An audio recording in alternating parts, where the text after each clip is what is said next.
Shalom Aleichem à toutes et à tous, j'espère que vous allez bien, moi ça va super. Bienvenue dans cette nouvelle vidéo sur un enseignement que j'ai pu reprendre, notamment du frère Dan Dassin de la chaîne YouTube Oshana Yeshua Ministries.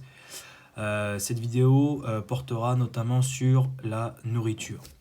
Donc je vous invite à bien évidemment à prier avant et ensuite de lire en même temps ce que je lis et ensuite de reprier à la fin. Pour être convaincu de ce que le Seigneur demande. Et je vous invite aussi à reprendre tous les versets que j'ai pu mettre en évidence, ainsi que les sources que j'ai pu reprendre. Voilà, bonne lecture à tous, et que l'Éternel puisse ouvrir vos cœurs. Dans le nom de Yeshua, Amen. Donc le thème, la nourriture. Donc dans l'introduction, on y voit notamment que dans notre monde, il y a de nombreuses religions. Et dans ces nombreuses religions, il existe des lois alimentaires. Mais au sein de notre foi, y en a-t-il aussi? Est-ce qu'en tant que disciple de Yeshua, ou vraiment si on se considère pour la plupart des gens qui croient en Yeshua comme chrétiens, entre guillemets, je le dis bien entre guillemets, est-ce qu'on peut manger de tout?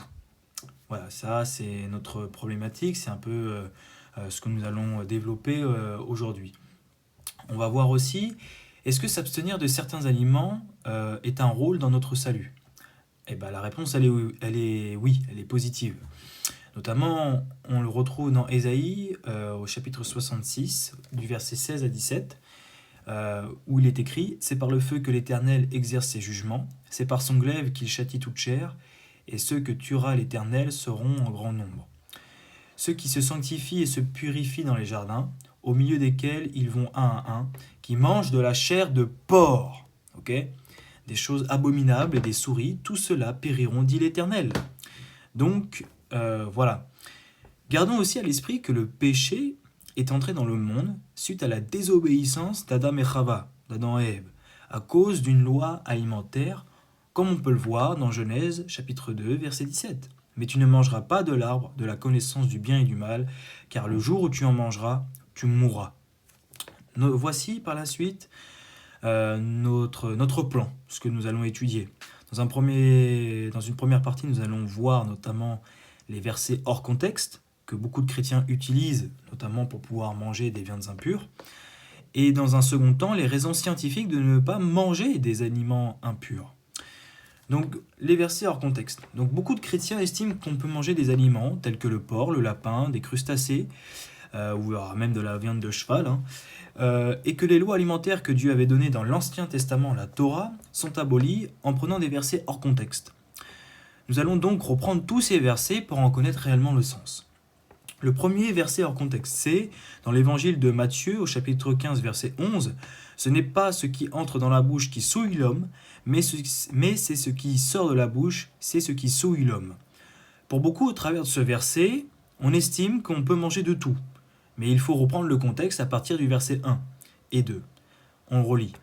Au verset 1. « Alors des pharisiens et des scribes vinrent de Jérusalem auprès de Yeshua et dirent « Pourquoi tes disciples transgressent-ils la tradition des anciens?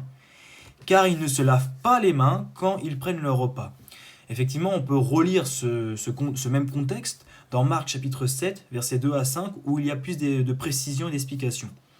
Dans ce verset, les pharisiens, qui sont en fait les rabbins de l'époque, reprochent à Yeshua de ne pas respecter une tradition rabbinique, et donc non biblique, qui est le lavage des mains de façon rituelle, et non pas pour se désinfecter les mains, comme nous avons l'habitude de le faire avant chaque repas. Okay ? C'est, pour moi, à mes yeux, la même chose que des ablutions. Cette tradition est encore gardée dans le judaïsme actuel. Les disciples, par la suite, ne comprennent pas aussi cette phrase de Yeshua. Et donc Yeshua leur répond au verset 16 à 20 dans Matthieu 15. Et Yeshua dit « Vous aussi, êtes-vous encore sans intelligence? Ne comprenez-vous pas que tout ce qui entre dans la bouche va dans le ventre, puis est jeté dans les lieux secrets? Mais ce qui sort de la bouche vient du cœur, et c'est ce qui souille l'homme. Car c'est du cœur que viennent les mauvaises pensées, les meurtres, les adultères, les impudicités, les vols, les faux témoignages, les calomnies. » Verset 20. « Voilà les choses qui souillent l'homme, mais manger sans s'être lavé les mains, cela ne souille point l'homme. » Qu'est-ce que Yeshua dit? Yeshua explique qu'on peut manger sans se laver les mains de manière traditionnelle et donc non biblique. En aucun cas, je dis bien en aucun cas, Yeshua explique qu'on doit manger des viandes impures. Au contraire, il explique de respecter la loi, la Torah, et ne pas être esclave ou addict des traditions d'hommes. Ça peut être des traditions que nous-mêmes on s'impose, des traditions rabbiniques, des traditions catholiques et chrétiennes, et d'autres branches chrétiennes. Yeshua condamne cela. Toute la question dans ce passage est de savoir s'il faut se laver les mains de manière traditionnelle avant de manger. Ok ? Rien du tout, on ne parle pas du tout des viandes impures. Par la suite, dans Marc chapitre 7, verset 19, comme je l'ai dit tout à l'heure, il s'agit du même contexte, et du même contexte avec plus de précision. Lisons le verset 19 de Marc chapitre 7. Puisque cela ne pénètre pas dans son cœur, mais dans son ventre, puis s'en va dans la fosse. Point d'interrogation. Et entre parenthèses, il déclarait ainsi que tous les aliments sont purs. Or, il y a toujours cette phrase-là, là, entre parenthèses, qui explique que Yeshua déclare pure toute nourriture. Mais je peux vous dire que c'est un texte rajouté tardivement. Cette phrase est fausse, d'accord ? Cette phrase, elle est fausse. Toutes les traductions jusqu'en 1950 ne comportaient pas ce rajout. Donc là, il déclarait ainsi que tous les aliments sont purs, de Marc 7 au verset 19, vous le rayez. Parce qu'en plus de ça n'a rien à voir. Ça défonce, ça casse tout le contexte. Ça n'a rien à voir avec la nourriture. Rien à voir. Je poursuis. Quelques informations. Les aliments se définissent toujours par rapport à un groupe social, communauté ou nation. Effectivement, en Afrique, par exemple, il y a certaines tribus qui mangent des sciures, des crustacés, car pour eux, cela est comestible. Et pour d'autres tribus, en Afrique toujours, cela ne l'est pas. En Asie, on peut manger des chiens, des chats et même des chauves-souris. On l'a vu lors du Covid. Voilà. Je poursuis. Tandis qu'en Europe, pour nous, ça ne se fait pas. Pour nous, c'est pas mangeable, ces choses-là. Donc, pour Dieu, il y a des aliments qui ne sont pas comestibles, comme le porc, les crustacés, le lapin ou la viande de cheval, etc. Bien que les autres nations en mangent. Or, cependant, nous avons été acceptés dans la famille de Dieu et la nation de Dieu.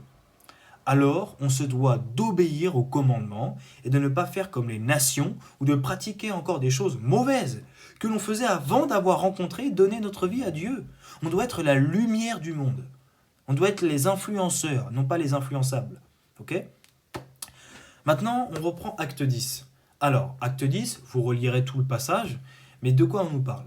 Dans le contexte de Acte 10, on y observe Corneille, qui est un homme romain, touché par Dieu.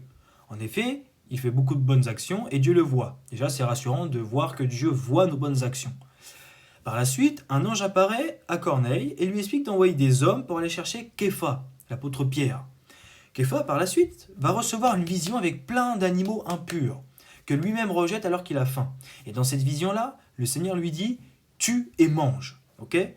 Pour autant, le Seigneur lui dit quand même de manger, comme on l'a dit. Képha reçoit par la suite des hommes que Corneille envoie et dorment chez lui.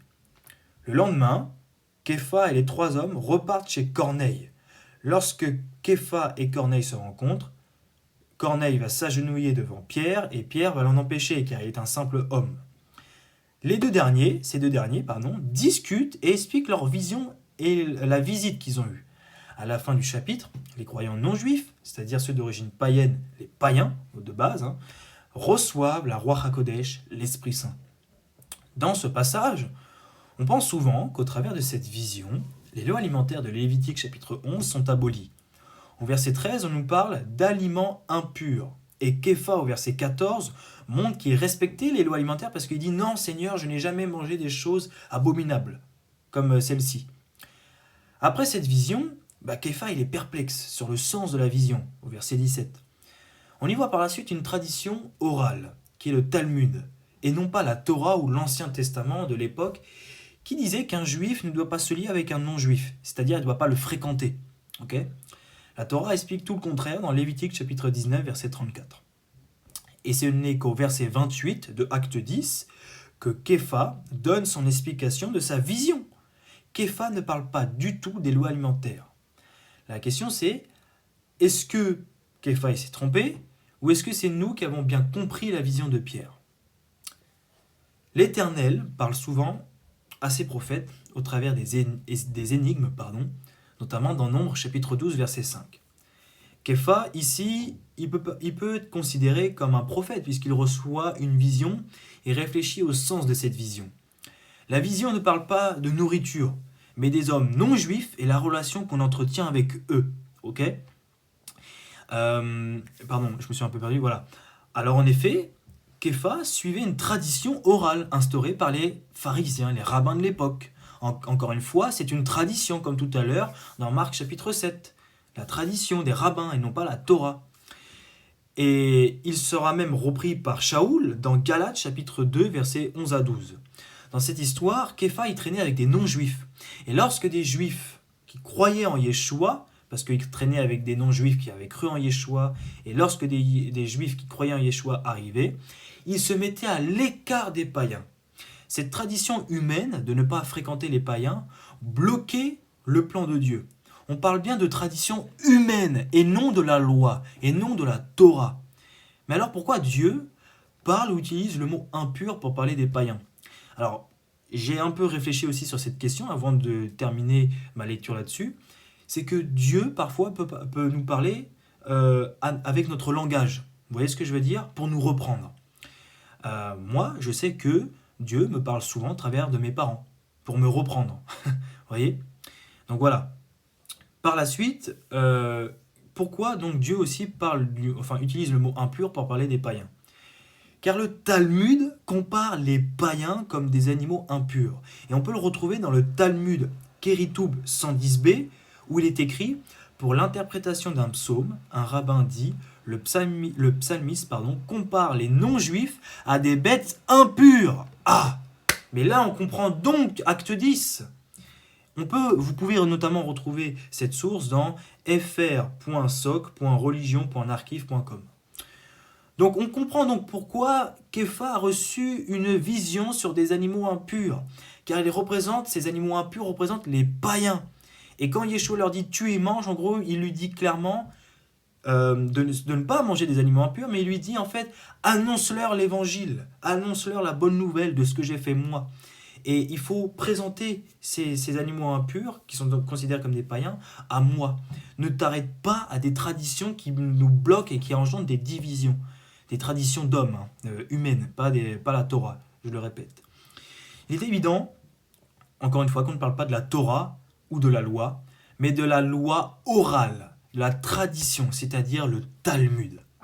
Yeshua et Shaoul reprennent souvent les traditions orales, mais jamais et au grand jamais la Torah, la loi. Pour conclure, lorsque Pierre reçoit la vision, il ne s'agit pas d'une abolition ou une annulation des lois alimentaires de Lévitique chapitre 11.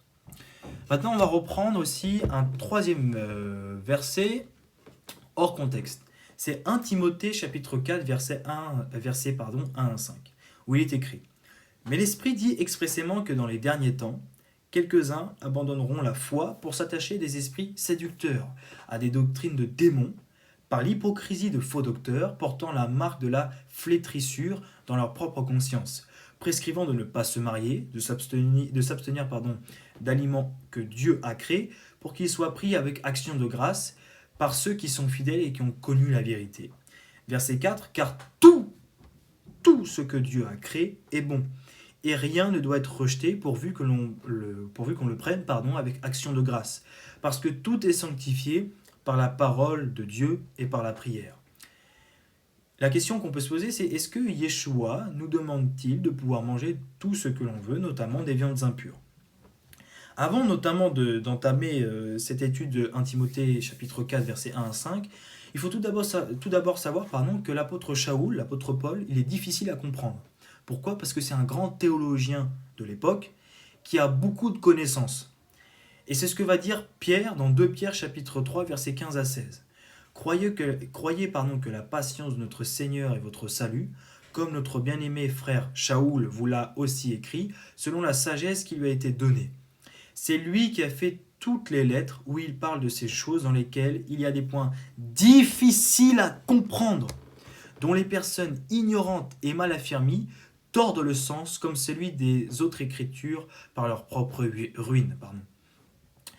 Effectivement, lorsque Képha dit cela, les écritures représentent l'Ancien Testament, la Torah, de préférence, je préfère dire ça, car les évangiles, le Brit Hadasha, la bonne nouvelle, n'étaient pas encore écrits. Il faut donc, Pierre nous dit, qu'est-ce qu'il nous dit là? Il faut donc avoir la connaissance dans l'Ancien Testament, la Torah, pour comprendre Shaoul, car en cas contraire, cela engendre des doctrines de démons, des fausses doctrines. Maintenant, revenons au verset de départ et en prenant le premier verset dans 1 Timothée chapitre 4 au verset 1. Mais l'Esprit dit expressément que dans les derniers temps, quelques-uns abandonneront la foi pour s'attacher à des esprits séducteurs et des doctrines de démons. Savez-vous que les lois alimentaires ont été données par Dieu lui-même? Ça, vous le savez. Mais est-ce que enseigner l'obéissance à cette loi est une doctrine de démon? Bien sûr que non. Et si vous dites oui, alors dans ce cas-là, vous faites un gros blasphème. Je poursuis. Est-ce que enseigner l'obéissance par la suite, notamment, est-ce que la loi de Dieu, la Torah, est-elle devenue une doctrine de démon lorsque Yeshua est arrivé? Bien sûr que non. Si vous le dites oui, dans ce cas-là, vous faites un blasphème. La doctrine des démons, c'est de nous faire pécher. Mais qu'est-ce que le péché? Eh bien justement, nous le voyons dans 1 Jean chapitre 3, verset 4, où on nous répond « Quiconque pêche transgresse la loi, la Torah, et le péché est la transgression de la Torah, de la loi. » C'est ça la doctrine de démon.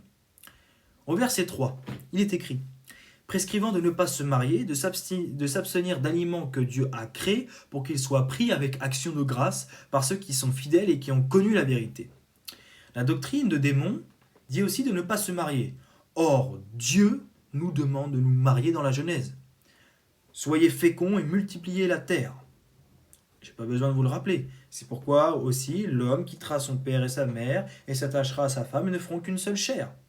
Dieu nous demande de nous marier, d'avoir des enfants. C'est un ordre demandé par Dieu. Regardons actuellement ce que l'Église catholique fait, notamment avec les bonnes sœurs ou les prêtres, qui ne doivent pas se marier, qui n'ont pas le droit de se marier. Et qu'est-ce que ça peut engendrer dans certains cas? Et bien justement des problèmes de viol envers les enfants. Les faux docteurs, par la suite, prescrivent de s'abstenir d'aliments. Ah, enfin, on y vient. Que Dieu a créé pour qu'ils soient pris avec action de grâce par ceux qui sont fidèles et qui ont connu la vérité.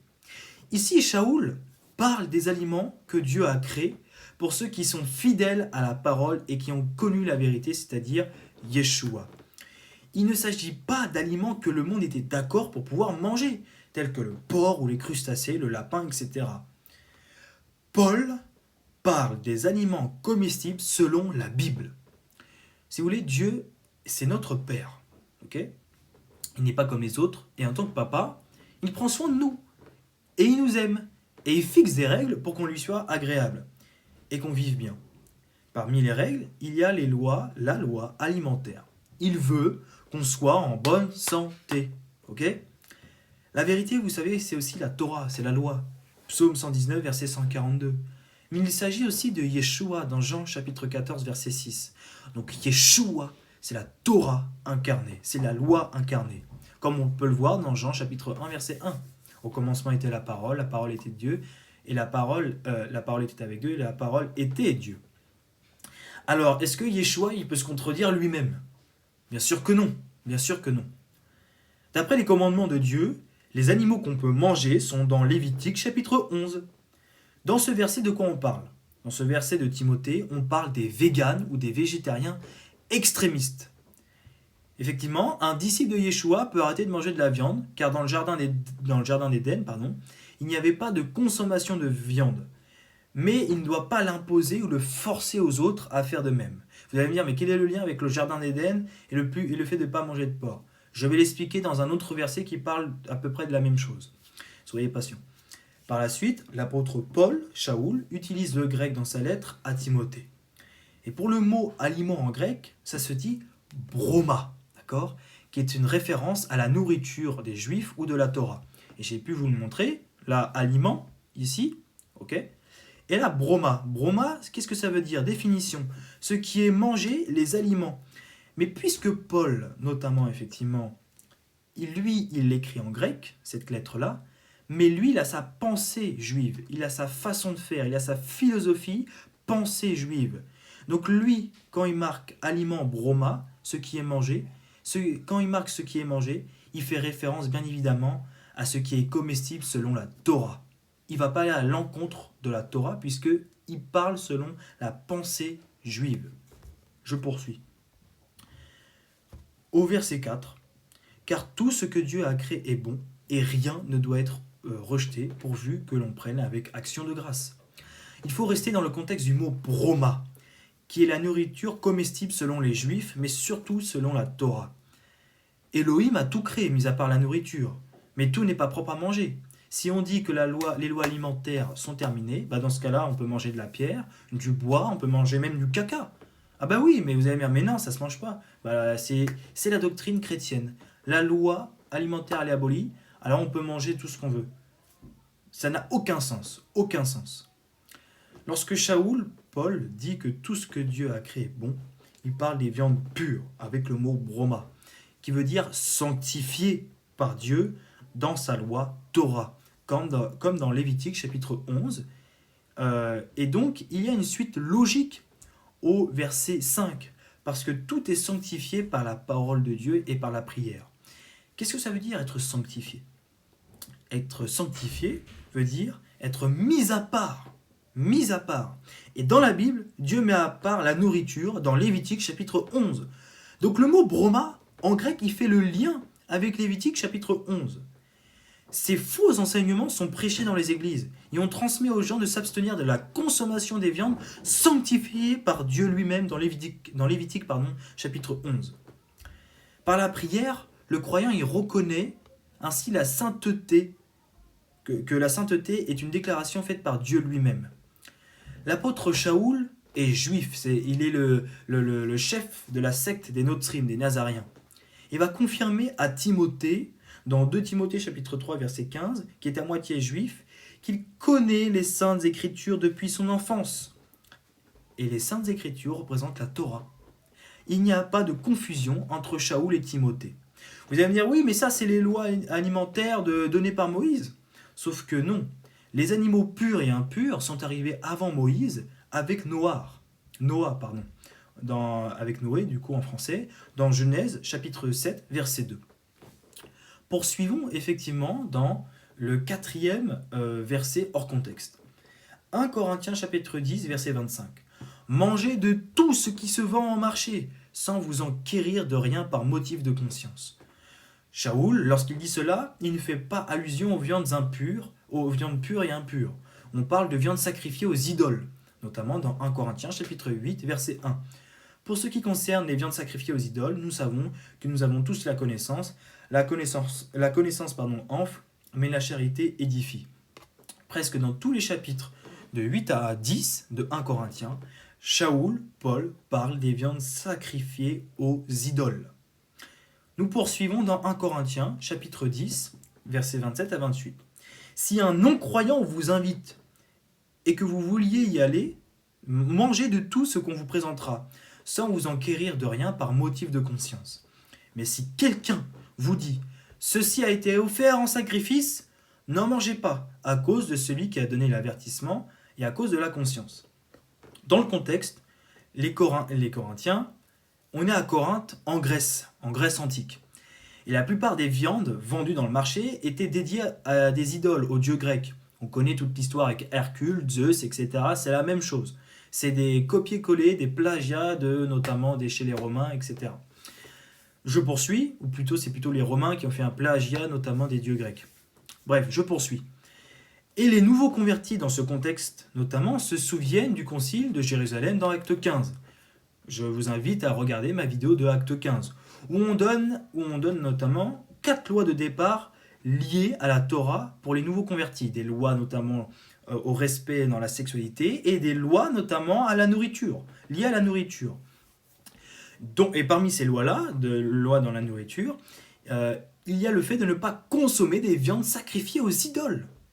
Donc en fait, vraiment, la question qu'on se pose, c'est le gros problème qui se pose à ce moment-là, c'est les croyants de Corinthiens qui sont sortis du paganisme gréco-romain, on va dire entre guillemets, et qui ont cru en Yeshua, maintenant pratiquent la Torah, ok? Et ils se demandent comment faire au marché pour savoir quelles viandes qui n'ont pas été sacrifiées à une idole pour pouvoir la manger. Shaoul répond simplement d'acheter la viande si on ne leur dit pas, et on peut la manger, d'accord? Par contre, si s'ils le savent qu'elle a été sacrifiée à une idole, dans ce cas-là, ils ne doivent pas la manger. Certainement pas. Shaoul va confirmer aussi de ne pas manger des viandes sacrifiées aux idoles dans 1 Corinthiens chapitre 10 versets 20 à 21. Et Yeshua lui-même le dit dans Apocalypse chapitre 2 verset 14. Aujourd'hui, les viandes sacrifiées aux idoles peuvent représenter notamment une viande halal, bien sûr, parce que le Dieu des musulmans n'a rien à voir avec le Dieu de la Bible. Ou voire même, mais ceci est à approfondir, des viandes que l'on peut trouver dans des restaurants, je vais y arriver, asiatiques. Est-ce que ce sont des viandes dédiées à Bouddha ou à d'autres divinités, notamment asiatiques? Ceci est une réflexion personnelle. Et je vous laisse libre là-dessus, en ce qui concerne notamment les viandes dans les restaurants asiatiques. Mais les viandes halal, non. Par la suite, on y voit notamment les impuretés. Notre corps appartient au Seigneur. Il est le temple de la Roi HaKodesh, du Saint-Esprit. Et nous devons en prendre soin. Et donc, il faut s'éloigner de tout ce qui est mauvais, y compris les mauvais aliments. Je vous pose une question. Dieu va-t-il accepter que l'on fasse entrer dans son temple des aliments impurs que lui-même a décrétés? On dit souvent, il faut se repentir de la cigarette, il faut se repentir de l'alcool, il faut faire du sport pour prendre soin de notre corps, parce que c'est le temps de la Roi HaKodesh. Je suis complètement d'accord. Mais quand on dit il faut respecter la cache-route, ah non, ça non, c'est faux, ça, non, ça c'est que pour les juifs, toi tu as le droit de manger du porc, des crustacés, etc. Mais non, Dieu n'accepte pas ça au sein de son temple.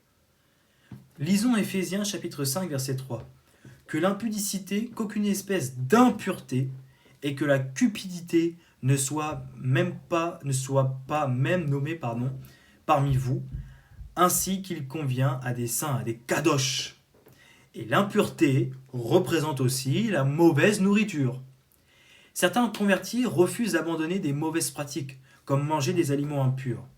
Au lieu d'écouter, ces gens vivent selon la chair et non selon l'esprit. La chair est contre Dieu. Elle va à l'encontre de la Torah, c'est ce que va dire Shaoul. Mais vivre dans l'obéissance de l'esprit représente l'obéissance au commandement de la Torah, y compris l'obéissance aux lois alimentaires. Romains, vous pourrez relire notamment Romains chapitre 8, verset 58. Maintenant, lisons Lévitique chapitre 11, verset 44. Car je suis l'Éternel, Yehovah, Amen, votre Dieu. Vous vous sanctifierez et vous serez kadosh, saint, car je suis kadosh. Et vous ne vous rendrez point impur par tous ces reptiles qui rampent sur la terre. Képha, il va reprendre cette expression dans 1 Pierre chapitre 1, versets 14 à 16. Remarquez que cette expression est donnée dans Lévitique juste après que Dieu ait donné les lois alimentaires. Mais quel hasard! Mais vous me direz, avec Dieu, il n'y a aucun hasard. Et quand Képha reprend cette expression, il fait référence à cette certification liée aux aliments impurs. 7e notamment verset hors contexte. Romains chapitre 14 verset 2 à 3. Tel croit pouvoir manger de tout, tel autre qui est faible ne mange que des légumes. Que celui qui mange ne méprise point celui qui ne mange pas, et que celui qui ne mange pas ne juge point celui qui mange, car Dieu l'a accueilli. Dans ce contexte, on parle d'un problème entre ceux qui peuvent manger de tout, ok, qui peuvent manger de tout, des viandes comestibles selon Dieu, ainsi que des légumes, toujours en lien avec le mot broma en grec, comme on l'a vu, pour parler des bonnes viandes selon Dieu.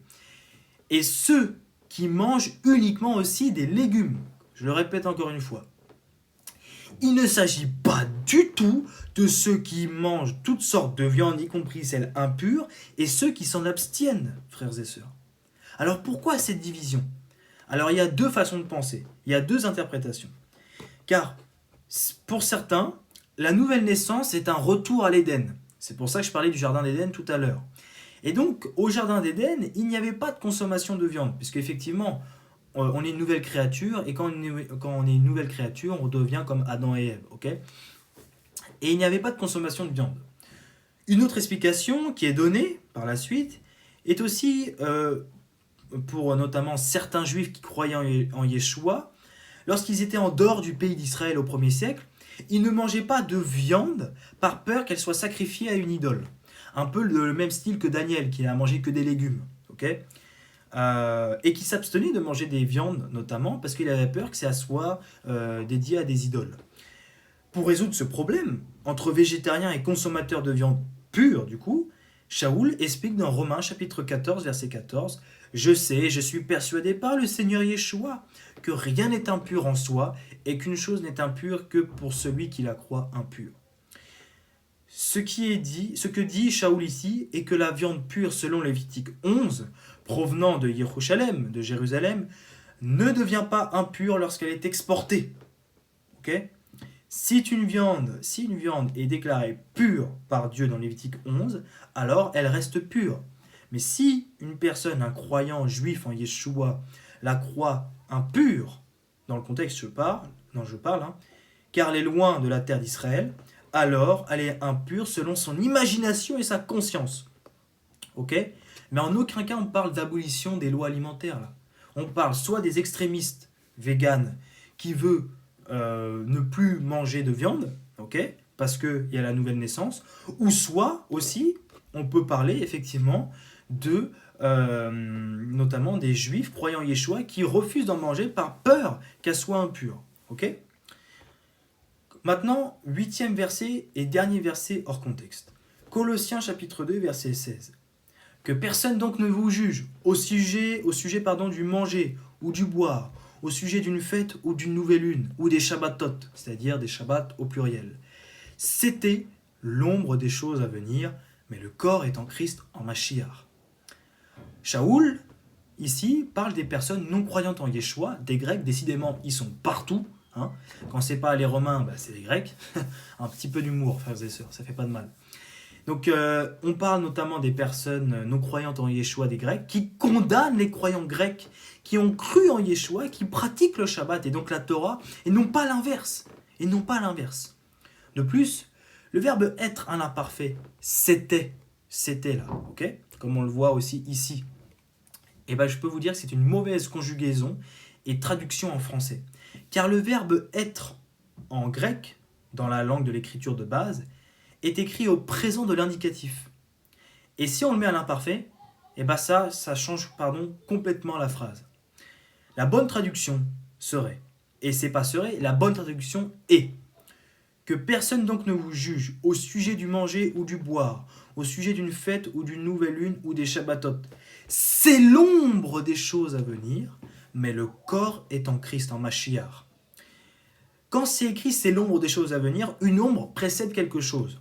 Donc effectivement, si ça précède quelque chose, le Shabbat, ainsi que la Torah, les fêtes et les lois alimentaires, sera encore pratiqué lorsque Yeshua va revenir. Et oui, et je peux même vous prouver que c'est une erreur de traduction. Regardez, juste ici, Colossiens 2, versets 16 à 22. Le verbe être en grec, il est au présent de l'indicatif. Ceci est l'ombre des choses à venir. Et oui. Et donc là, le fait que ça soit écrit « c'était l'ombre des choses à venir », c'est une mauvaise traduction, fait exprès. C'est comme le rajout de tout à l'heure de Marc chapitre 7 au verset 9 ou 19, je ne sais plus, mais au verset 9. Et donc ça, vous le rayez et vous le remplacez par « c'est l'ombre des choses à venir ». On en a fini notamment pour les versets hors contexte. On pourrait se dire « bon, ok, Gillian, ça, c'est ton interprétation, mais moi, je suis tout à fait... Je veux rester sur la doctrine que j'ai, je peux manger du porc, du cochon, etc. » Très bien. Maintenant, allons voir ce que dit la science sur ces animaux-là. Sont-ils comestibles ou non ? Beaucoup de scientifiques feront tout pour montrer que la consommation de viande impure est permise au travers de différentes expériences. Et non pas par souci de notre santé, mais par l'argent. Tout ceci est une corruption.